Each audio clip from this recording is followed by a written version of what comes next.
Hello viewers, এটা হলো নতুন সবজি ক্ষেত।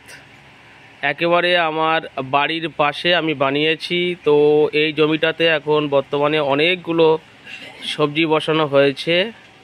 তো এইটা যেটা দেখতে পাচ্ছ, এই যে আমি বাঁশের কঞ্চি দিয়ে তৈরি করেছি।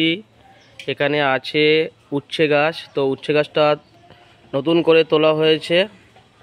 আর এটা মূলত যেহেতু মাচা করা হয়নি, ওই কারণে বাঁশের কঞ্চি এখানে পুঁতে দিয়ে এর সাথেই এই চাষটা করা হয়েছে। তো দেখতে পাচ্ছ এখানে একটা ফুল নতুন করে ধরেছে।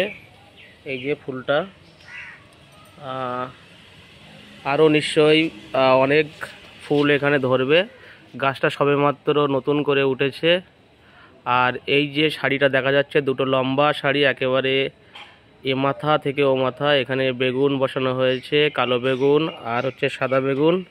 আর এর মাঝখানে বসানো হয়েছে ছোট ছোট ফুলকপি এবং বাঁধাকপির চারা। আর এই যে দুটো আছে পুরনো বেগুন গাছ।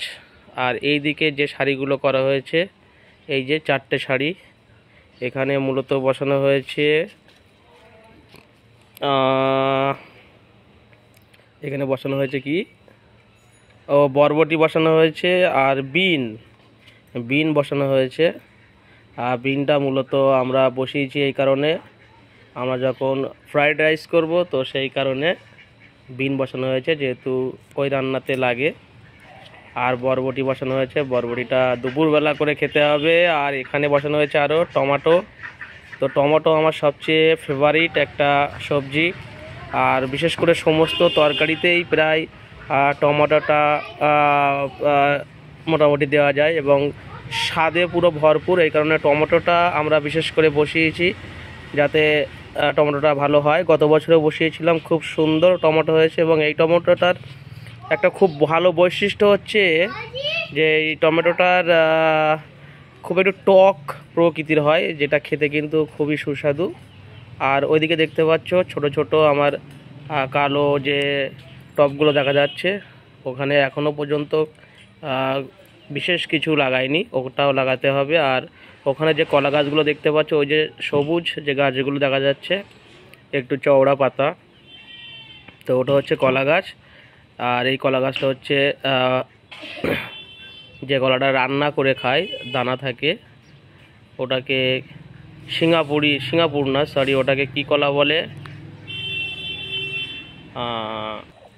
হ্যাঁ, ওটা হচ্ছে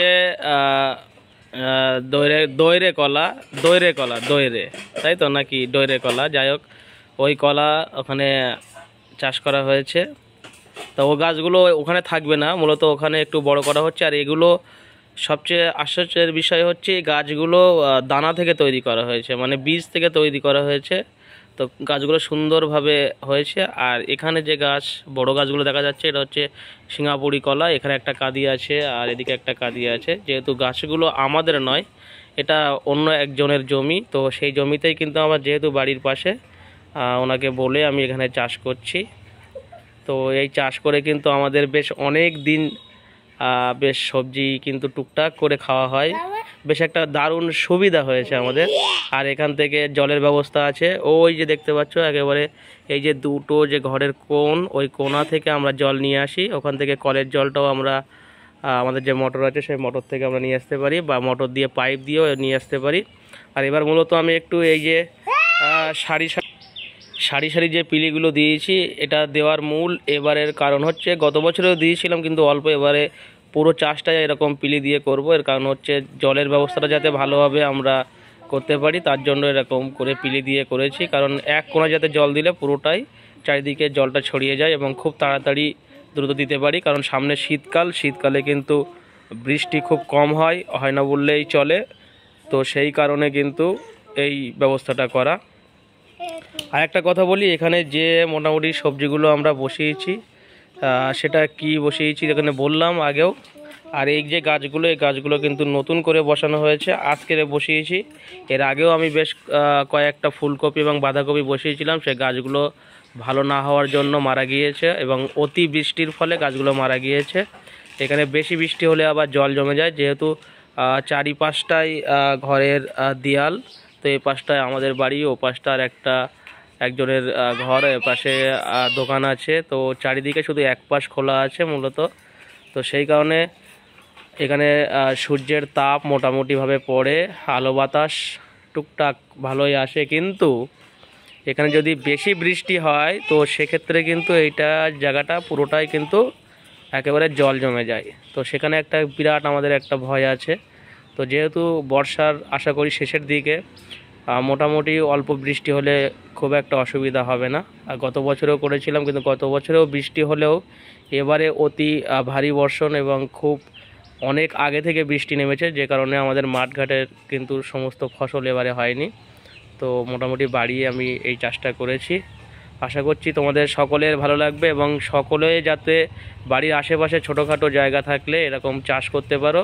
এবং এই চাষ করলে কিন্তু মূলত সার এবং কীটনাশক ছাড়া এটা কিন্তু একেবারে এই চাষটা হয়। আমি কোনো প্রকার এখানে সার এবং কীটনাশক আমি ব্যবহার করি না।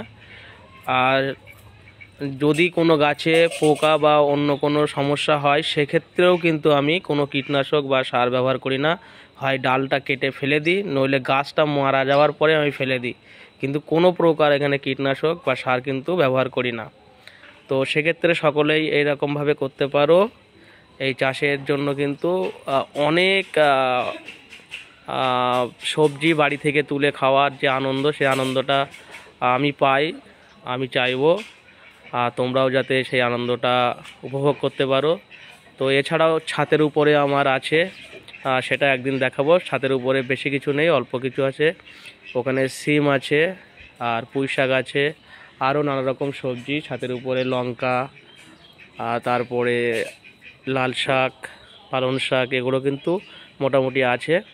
আর ওই যে এখানে যেগুলো দেখছো যে একেবারে শেষে যেগুলো বসানো হয়েছে, কালো যে আমার টবগুলো আছে, ওগুলো কিন্তু ওখান থেকে সরিয়ে ওখানে লাল শাক এবং পালং শাক হবে। যাই হোক, সকলেই ভালো থাকবে। আর আশা করি সকলেই আশেপাশে যদি এরকম চাষ কেউ করতে চাও বাড়ির আশেপাশে, সেগুলো করতে পারো। ভিডিওটিকে অবশ্যই শেয়ার এবং লাইক, এবং চ্যানেলটিকে অবশ্যই সাবস্ক্রাইব করে রাখবে, যাতে পরবর্তী ভিডিওটি সকলের পেতে অসুবিধা না হয়। আজকে এ পর্যন্তই, গুড বাই।